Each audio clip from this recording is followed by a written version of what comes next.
নমস্কার, education one বাংলার সকলকে স্বাগত। আমি তোমাদের সাথে বিশ্বজিৎ পাল। আশা করছি সকলেই ভালো রয়েছে। তো আজকে যে টপিকটি তোমাদের সাথে আলোচনা করব নিয়ে, তো সেটি হচ্ছে কনস্টিটিউশন অফ ইন্ডিয়া, মানে ভারতের যে সংবিধান রিলেটেড একটি টপিক।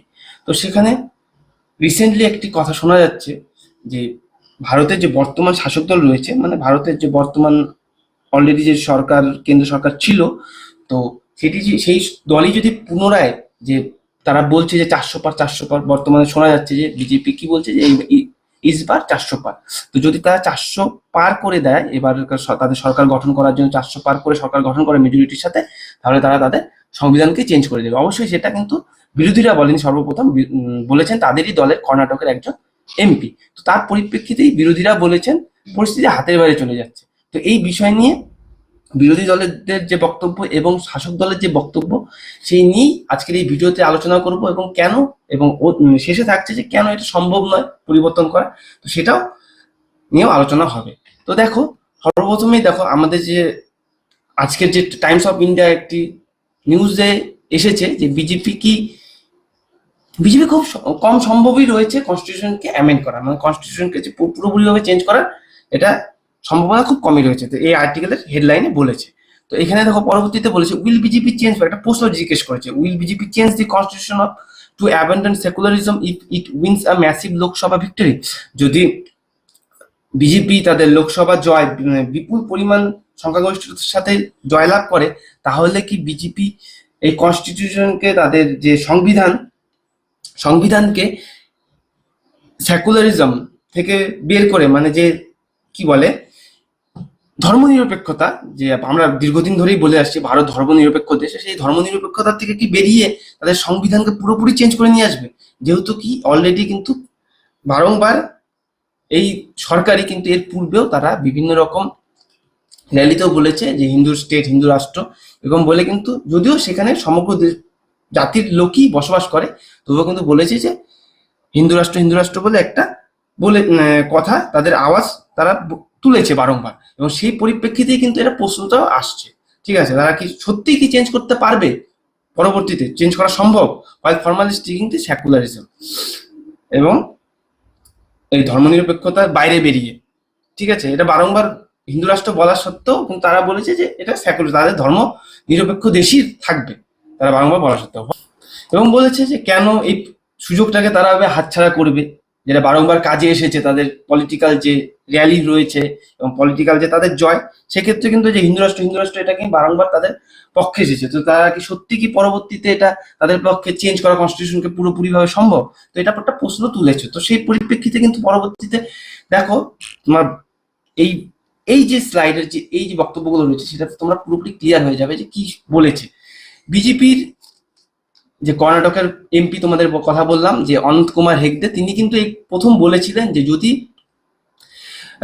400টি আসনের সাথে বিজেপি সংখ্যাগরিষ্ঠতা পায় এবং তারা তাদের সরকার গঠন করে, তবে কিন্তু পুরোপুরি কনস্টিটিউশনকে চেঞ্জ করে দেওয়া হবে, এরকম কথা বলেছেন। এবং সেই কথার পরিপ্রেক্ষিতেই কিন্তু অপোজিশন পার্টিরা তারা বলেছেন যে পরিস্থিতি হাতের বাইরে চলে গিয়েছে, তারা দাবি করছে যে পরিস্থিতি হাতের বাইরে চলে গিয়েছে, এটা পুনরায় আর ফিরিয়ে নিয়ে আসা সম্ভব নয়। They have won the BJP, এবং তারা বিজেপিকে এ বলেও ওয়ার্ন করেছেন যে তারা যে শুধুমাত্র যে এই কনস্টিটিউশনকে চেঞ্জ করবে তা নয়, মানে ভারতের যে হিন্দু স্টেট হিসেবে যে চেঞ্জ করবে তা নয়, তারা বিভিন্ন রকম যে রিজার্ভেশন রয়েছে, এসসি এসটি যে রিজার্ভেশন রয়েছে, সেটাকেও বিভিন্ন ক্ষেত্র থেকে, বিভিন্ন জব সেক্টর থেকে, বিভিন্ন রকম রাজনৈতিক স্থান থেকে, সেই সব স্থান থেকে তাদের কিন্তু কোটা সিস্টেম তুলে নেবে, এরকমই তারা দাবি করেছে যে বিজেপির যদি সরকার গঠন করে। এটা অবশ্যই সেই যে কর্ণাটকের এমপি বলেছিলেন যে অনন্ত কুমার হেগডে, যে যদি 400টি সিট তারা অর্জন করে এবং সংখ্যাগরিষ্ঠতার সাথে তাদের সরকারকে গঠন করে, তাহলে তারা সংবিধানকেই চেঞ্জ করে দেবে। তার পরিপ্রেক্ষিতে কিন্তু অপোজিশন পার্টি এটি একটি আশঙ্কা প্রকাশ করেছেন। অ্যাড্রেসিং এ নরেন্দ্র মোদী এই কথার পরিপ্রেক্ষিতেই যে তাদের এমপি, নিজেদেরই এমপি, কর্ণাটকের এমপি অনন্ত কুমার হেগডের সাথে কিন্তু না গিয়ে বিহারের গয়াতে এক র্যালিতে তিনি বলেছেন বিজেপিও যদি ক্ষমতায় আসে কিংবা অন্যান্য সরকারও যদি ক্ষমতায় আসে, তারা কেন স্বয়ং যদি এই কনস্টিটিউশনের যে আর্কিটেক্ট রয়েছে, মানে যে তৈরিকর্তা রয়েছে বাবা সাহেব আম্বেদকর, তিনিও যদি আসেন তিনিও এই কনস্টিটিউশনকে চেঞ্জ করতে পারবেন না, এটা কোনোভাবেই সম্ভব নয়। তো সেটা যদি বিজেপি ক্ষমতায় আসে, সেটা যে চেঞ্জ হয়ে যাবে, সেটার এই মিথ্যেটা ছড়ানো বন্ধ করা উচিত। এটা কংগ্রেসের একটা ন্যারেটিভ, এটা ছড়াচ্ছে তাদের রাজনৈতিক ফায়দা তোলার জন্য। It will change the constitution, এটা কনস্টিটিউশনটা কোনোভাবেই চেঞ্জ করবে না, সম্ভবই না বিজেপি যদি ক্ষমতায় আসে। ঠিক আছে, এটা কংগ্রেসের একটা মিথ্যে প্রচার।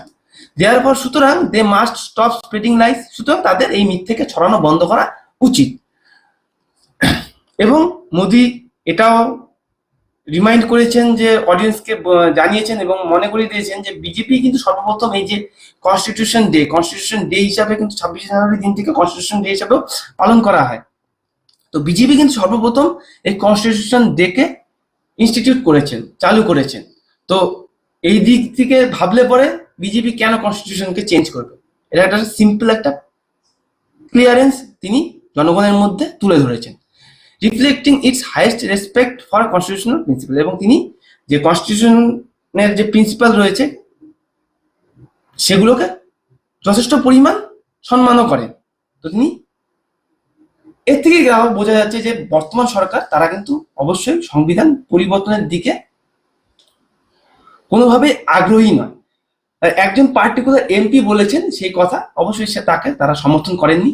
আমাদের যে বিজেপির যে শাসক দলের গত যে শাসক দল ছিলেন তার যে উচ্চ মহল, আপার যে অথরিটি রয়েছে, তারা কিন্তু বলেছেন। তো এখানে এটাই হচ্ছে বড় কথা, দেশের প্রধানমন্ত্রী এটাকে ক্লিয়ার করে দিয়েছেন যে এটা কোনোভাবেই সম্ভব নয়। অবশ্য দি fact is that Indian probably has the most amended constitution, এবং এটা বলা হচ্ছে যে হ্যাঁ, সেটা তো অবশ্যই চেঞ্জ করা সম্ভব নয়, তবে ভারতের সংবিধান যে একাধিকবার সংশোধিত হয়েছে সেটাও কিন্তু আবার ফেলে দেওয়ার মতন নয়। এখনো পর্যন্ত ৭৬ বছরে ১০৬ বার ভারতের সংবিধান অ্যামেন্ড হয়েছে, যেখানে বলা হয়েছে সব থেকে বেশি সংবিধান সংশোধনী হয়েছে ভারতের সংবিধান। এবং ভারতের সংবিধান কিন্তু লার্জেস্ট কনস্টিটিউশন ভারত সমগ্র বিশ্বে। ঠিক আছে, সমগ্র বিশ্বে কিন্তু লার্জেস্ট কনস্টিটিউশন হচ্ছে ভারতের কনস্টিটিউশন। এবং ৭৬ বছরে ১০৬ বার এটা অলরেডি অ্যামেন্ড হয়ে গেছে, এবং বিভিন্ন ক্ষেত্রে সেটা অ্যামেন্ড হয়েছে। কেননা যখন দেখো আমাদের সংবিধান তৈরি হয়েছে, তখনকার পরিপ্রেক্ষিতে এটা সংবিধান তৈরি করা হয়েছিল, এবং সময়ের সাথে সাথে কিন্তু পরিস্থিতিও চেঞ্জ হয়েছে। এবং যখন সেই পরিস্থিতির জটিলতার সামনে পড়েছে সরকার, এবং সেই সময়কার বর্তমান সরকার, তো তারা সেই পরিস্থিতিকে হ্যান্ডেল করার জন্য সংবিধানকেও কিন্তু আবার নতুনভাবে অ্যামেন্ড করেছে। সেখানে শুধু যে বিজেপি বর্তমান সরকার যে শুধু অ্যামেন্ড করেছে তা নয়, পূর্বের সরকারও যে ইউপিএ যে সরকার ছিল তারাও কিন্তু একাধিকবার এই সংবিধানকে সংশোধন করেছে। তো এটা বলার অপেক্ষা রাখে না যে সংবিধান বারংবার সংশোধিত হয়েছে, এবং সেটা হিসাব করলে দেখা যাবে যে বছরে একাধিকবারেরও বেশি হয়েছে। ঠিক আছে, nothing is commoner than amending the constitution. Congress and BJP have done it on average more than once a year, যেটা বললাম তোমাদেরকে, বছরে একবারেরও বেশি কনস্টিটিউশন হয়েছে, সেটা বিজেপি এবং কংগ্রেস উভয়ই করেছে। বিজেপি ন্যাশনাল ডেমোক্রেটিক অ্যালায়েন্স মানে এনডিএ, ন্যাশনাল ডেমোক্রেটিক অ্যালায়েন্স মানে কি এনডিএ এর যে সরকার ছিল, তারা কিন্তু ইতিমধ্যে 22 বার অটল বিহারী বাজপেয়ী এবং মোদির অধীন 22 বার কিন্তু সংবিধান সংশোধন করেছে। সেখানে এনডিএ ইনঅ্যাক্ট, যেখানে বাজপেয়ীর সরকার ছিল সেখানে 14 বার কনস্টিটিউশন অ্যামেন্ড করা হয়েছে, সেখানে ৭৯ থেকে 92তম সংবিধান সংশোধন করা হয়েছে। এবং বর্তমানে যে মোদি রয়েছে, দামোদর মোদি, তার তত্ত্বাবধানে ৯৯ থেকে ১০৬তম সংবিধান অ্যামেন্ড করা হয়েছে। Since amendment requires approval 2/3 of the 2 houses, এখানে দেখো এই যে অ্যামেন্ডমেন্টের জন্য কিন্তু প্রসিডিওর রয়েছে, সেখানে যে কক্ষে আমাদের কক্ষ কটি রয়েছে, লোকসভার কক্ষ একটি আপার হাউস, একটা লোয়ার হাউস। ঠিক আছে, তো এটা আমাদের রাজ্যসভা, একটা লোকসভা, আমরা যেটাকে বলি লোকসভা লোয়ার হাউস, রাজ্যসভা হচ্ছে আপার হাউস। তো সেখানে প্রতিটি কক্ষেই কিন্তু কি করতে হয়, 2/3 মেজরিটির প্রয়োজন হয়, দুটি কক্ষেই। সেখানকার উপস্থিত যে সাংসদ থাকে, তাদের উপস্থিত সাংসদের 2/3 মেজরিটি পেতে হয়, এবং রাজ্য সরকারেরও মেজরিটির প্রয়োজন রয়েছে। তবে এর মাধ্যমে এর থেকে বলা যায় কি, যে কোনো সংবিধান যখন সংশোধন হয়, তবে যে যারা সরকারে থাকে তাদের নির্দেশ অনুযায়ী যে হয় তা নয়, সেখানে বিরোধী যারা পার্টি থাকে, যেমন বিভিন্ন রাজ্যে কিন্তু সেখানকার রিজিওনাল পার্টি সরকার গঠন করে থাকে, তো তাদেরও কিন্তু সমর্থনের প্রয়োজন হয়। তাদের সমর্থন ছাড়াও কিন্তু কোনো অ্যামেন্ডমেন্ট কেন্দ্র সরকার নিজে থেকে কোনো আইনকে অ্যাক্টকে অ্যামেন্ড করতে পারে না। ঠিক আছে, তো কোনো অ্যাক্টকে অ্যামেন্ড করতে গেলে কি করতে হয়, প্রথমে একটা বিল অ্যামেন্ড করতে হয়, বিল পেশ করতে হয়, তারপরে কিন্তু সেটা যখন পাস হয় দুটি কক্ষের মাধ্যমে এবং রাজ্য সরকারের মাধ্যমে, মেজরিটির মাধ্যমে যখন পাস হয়, তারপরে সেটি গিয়ে প্রেসিডেন্টের সিগনেচারের পরেই কিন্তু সেটা অ্যাক্টে পরিণত হয় এবং সেটাকে অ্যামেন্ডমেন্ট অ্যাক্ট বলা হয়। ঠিক আছে, এটা কিন্তু একটা procedure. This amendment were backed by the vast majority of opposition party, যেটা বললাম, সেখানে কিন্তু অপোজিশন পার্টিরা বিপুল পরিমাণ মেজরিটি থাকে, without whom the NDA would have lack the required members.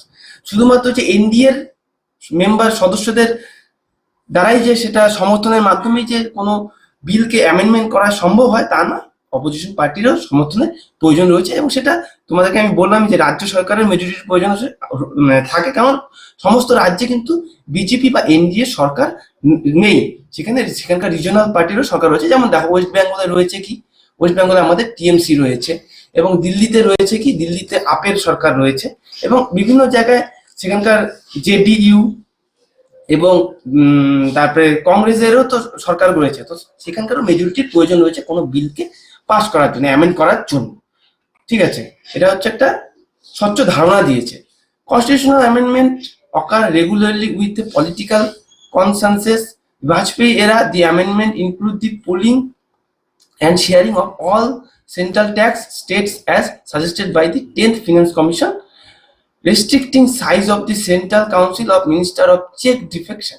তো বাজপেয়ীর আমলে যে পলিটিক্যাল সেন্সাস, তারপরে সেন্ট্রাল ট্যাক্স, এইসব নিয়ে বিভিন্ন রকম অ্যামেন্ডমেন্ট করা হয়েছে। Bifurcating the national commission of scheduled caste and scheduled tribe নিয়েও বিভিন্ন রকম অ্যামেন্ডমেন্ট এসেছে। প্রোটেক্টিং এসসি এসটি রিজার্ভেশন, তারপরে ব্যাকলগ অফ ভ্যাকান্সির ক্ষেত্রে যে এসসি এসটি যে রিজার্ভেশন, সেখানেও কিন্তু সময়ের সাথে সাথে সেটাকে বাড়ানো হয়েছে। এবং মেইনলি কি, পিছিয়ে পড়া যে জাতি রয়েছে এসসি এসটি ওবিসি, তাদের কিন্তু সামনের দিকে উন্নতির দিকে এগিয়ে নেওয়ার জন্য এই রিজার্ভেশন সিস্টেমকে নিয়ে আসা হয়েছে, এবং সময়ের সাথে সাথে যখন প্রয়োজন হয়েছে সেই মেয়াদকে বারংবার কিন্তু বাড়ানো হয়েছে, সেটাকে কমানো হয়নি। বিশেষ করে সেখানে বোরো, ডোগরি, সাঁওতালি, মৈথিলি এবং অফিসিয়াল ল্যাঙ্গুয়েজ নিয়েও কিন্তু বিভিন্ন রকম অ্যামেন্ডমেন্ট এসেছে সময়ের সাথে সাথে, তো সেটা বারংবার বেড়েইছে, কমেনি। তো সেখানে যখন বিরোধীরা বলছে যে যদি এবার 400 পার হয়, বর্তমান সরকার সেটা পুরোপুরি রিজার্ভেশনকে তুলে দেওয়ার চেষ্টা করবে এবং সংবিধানকে পুরোপুরি চেঞ্জ করে দেবে এবং হিন্দু রাষ্ট্রের তকমা দেবে এই দেশকে, সেটা কিন্তু পুরোপুরি মিথ্যে বলেছে বিজেপির বর্তমান যে পার্টির নেতারা রয়েছে, তারা বলেছেন, এবং মোদিও সেটাকে আইডেন্টিফাই করে বলেছেন এবং মানুষের মধ্যে সেটাকে স্বচ্ছ ধারণা দেওয়ার চেষ্টা করেছে। মোর routine amendments include extending SC/ST reservation. They have been extended repeatedly whenever they are about to expire. যেটা বারংবার যখন এক্সপায়ার হওয়ার সময় এসেছে, সেটা কিন্তু বারংবার বাড়ানোই হয়েছে তার সময়সীমা, এসসি এসটি যে রিজার্ভেশন। তো সেটা বলা কোনোটাই যুক্তিযুক্ত নয় যে এসসি এসটি রিজার্ভেশন তুলে নেওয়া সম্ভব। ঠিক আছে, আর মোদির সময়ে অ্যামেন্ডমেন্ট বারংবার হয়েছে। যেমন কি হয়েছে দেখো, গুডস অ্যান্ড সার্ভিস ট্যাক্স, যেটাকে আমরা জিএসটি বলি, গুডস অ্যান্ড সার্ভিস ট্যাক্স, এটাও কিন্তু অ্যামেন্ডমেন্টের মাধ্যমেই হয়েছে। বিটুইন ইন্ডিয়া অ্যান্ড বাংলাদেশের মধ্যে যে বর্ডার এক্সচেঞ্জে যে ভূমি বাটোয়ারা হয়েছিল, তো সেটাও কিন্তু অ্যামেন্ডমেন্টের মাধ্যমেই হয়েছে। 10% রিজার্ভেশন গভর্নমেন্ট জবস এবং educational position, economical weaker section not already enjoying quotas and reservation of seats in Lok Sabha and state assemblies. মহিলাদের জন্য 10% রিজার্ভেশন, এবং লোকসভা এবং স্টেট অ্যাসেম্বলিতেও তাদের জন্য যে রিজার্ভেশনের যে প্রাবধান নিয়ে এসেছে, তো সেটাও কিন্তু অ্যামেন্ডমেন্টের মাধ্যমেই নিয়ে এসেছে। এবং এই যে মহিলাদের যে রিজার্ভেশন নিয়ে ভিডিও কিন্তু আমরা অলরেডি আমাদের চ্যানেলে আছে, তোমরা গিয়ে দেখে নিতে পারো। তো সেই মহিলা রিজার্ভেশন বিল কি, তো সেটা নিয়ে তোমাদের একটা স্বচ্ছ ধারণা এসে যাবে সেই ভিডিওটা যদি তোমরা দেখো। তো আমাদের প্লে লিস্টে রয়েছে, টপিকস নামক একটা প্লে লিস্ট রয়েছে, সেখানে গিয়ে তোমরা এই নারী সুরক্ষা বিল নিয়ে একটা, নারী সুরক্ষা বলতে নারীর যে রিজার্ভেশন, নারী সংরক্ষণ বিল নিয়ে যে বিল এসেছে সেটা কি, সেটা নিয়ে আমরা বিস্তারিত আলোচনা করেছি। তারপরে দেখো কি বলেছে, another significant one was it's abolition of article 370 Kashmir, এবং যে জম্মু এবং কাশ্মীরের যে আর্টিকেল 370 দীর্ঘদিন ধরে ছিল, স্বাধীনতার পর থেকে যে লাগু ছিল, তো সেটাকেও কিন্তু এই অ্যামেন্ডমেন্টের মাধ্যমেই তৈরি করা হয়েছিল, গিভেন তুলে নেওয়া হয়েছিল। Given this long history amendment what Modi presumably means was that the constitution could not be changed to it do away with the reservation of secularism. তো এই বিভিন্ন দিক দিয়ে বিচার করলে দেখা যাবে যে মোদি চাইলেও মোদি সেটাই পয়েন্ট আউট করতে চেয়েছে যে কনস্টিটিউশন কোনোভাবে পুরোপুরি ধর্মের ভিত্তিতে এবং রিজার্ভেশনকে উঠিয়ে দেওয়া কোনোভাবেই সম্ভব নয়, সেটা অ্যামেন্ডমেন্ট প্রয়োজন সময়ের সাথে সাথে, এবং সেই সময়ের যে পরিস্থিতি সেই পরিস্থিতি অনুযায়ী অ্যামেন্ডমেন্ট করা সম্ভব। ঠিক আছে, both of this are part of the basic structure and constitution which the Supreme Court says can not be altered. ঠিক আছে, is this too generous and interpretation for the party এটা কি পার্টির যে ইন্টারপ্রিটেশন রয়েছে সেটা কি সত্যি রয়েছে? After all its trolls are known for spreading communal hate, champions campaigning Hindu states. It's only a matter of time before BJP formally abandons secularism. Many in the party would want that, but others are happy to have a de facto Hindu state with a secular villa. তো এখানে সেই secularism নিয়ে কথা বলা হয়েছে এবং প্রশ্ন করা হয়েছে যে এখানে কি দলের ব্যক্তিগত কোনো ইন্টারপ্রিটেশন রয়েছে? সামগ্রিকভাবে দেখলে দেখা যাবে সেটা কমিউনাল হেড ছড়ানোর চেষ্টা করছে এবং হিন্দু স্টেট এরকম বিরোধীরা দাবি করছে, সেকুলারিজম নিয়েও তারা যে রাজনীতি করছে এরকম বিরোধীরা দাবি করছে। ঠিক আছে, কিন্তু সরকার পক্ষ বলছে যে এটা কোনোভাবেই সম্ভব নয়, ধর্মের ভিত্তিতে একটা দেশকে তৈরি করা এবং কোনোভাবে সম্ভব, যেহেতু সেখানে সংবিধানে বারংবার বলা হয়েছে যে ভারত এটি ধর্মনিরপেক্ষ দেশ, সেখানে সব ধর্মের লোক সমানভাবে বসবাস করতে পারে। এবং আবার হিন্দু রাষ্ট্র, সেটা আখার প্যাটেলের লেখা, সেখানেও বলা হয়, তিনি বলেছেন যে বিজেপির যে মেম্বারশিপ নেওয়ার জন্য সেখানে কিন্তু একটা ফর্ম ফিল আপ করতে হয়।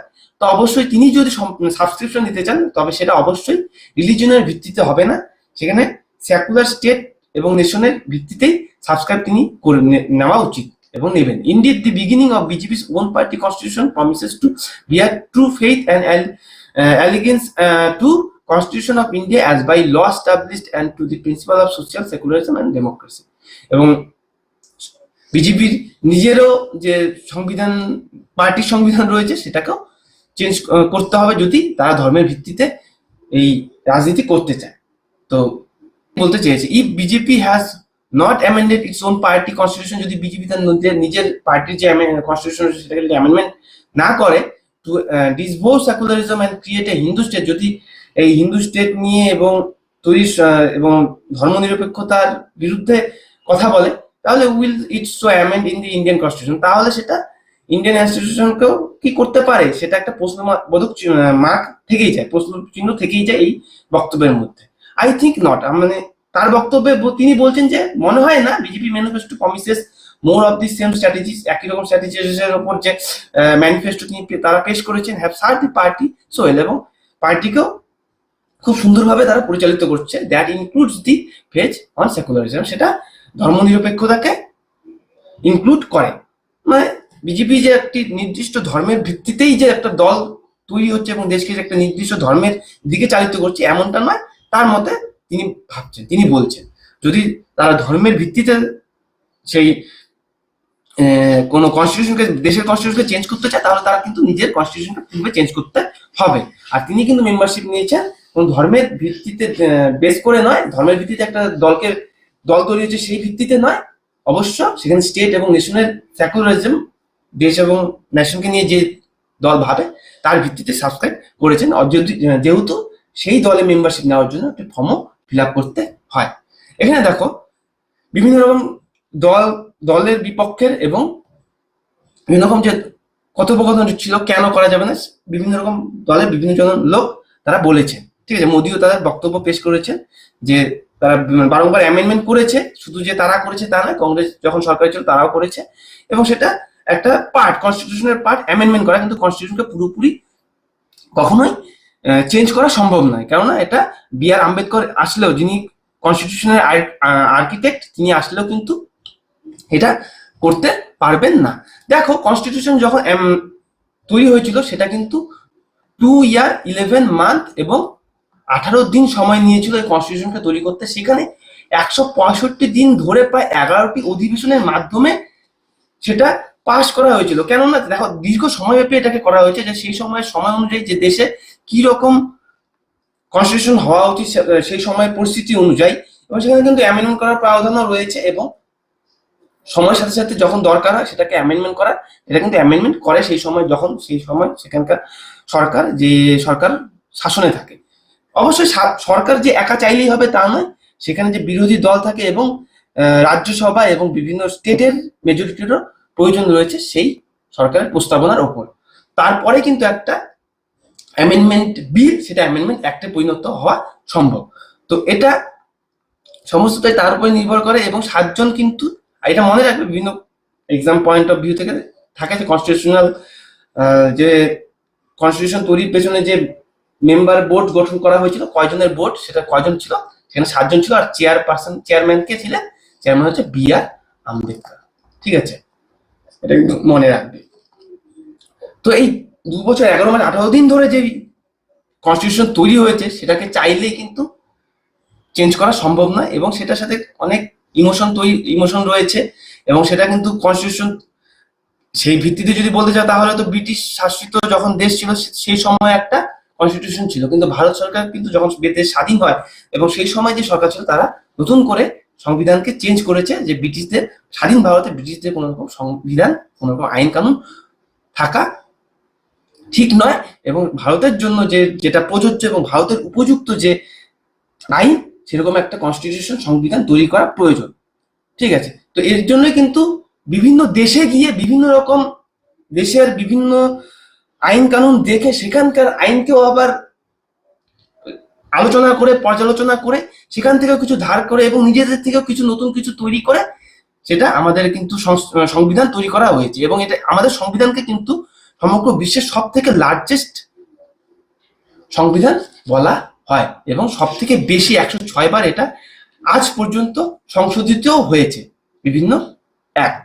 ঠিক আছে, তো এই ছিল আজকের টপিক। তো আশা করি তোমাদের টপিকটি পুরোপুরি ক্লিয়ার হয়েছে, এবং যদি আরো কিছু কোয়ারিজ থাকে তোমরা কমেন্ট সেকশনে কমেন্ট করতে পারো, এবং যারা চ্যানেলে নতুন আছো চ্যানেলটিকে সাবস্ক্রাইব করে দিয়ে পাশে দেওয়া বেল আইকনকে অল নোটিফিকেশন ক্লিক করতে পারো, এবং যারা ফেসবুক পেজ থেকে দেখছো তো অবশ্যই ফেসবুক পেজটিকে ফলো করে দেবে।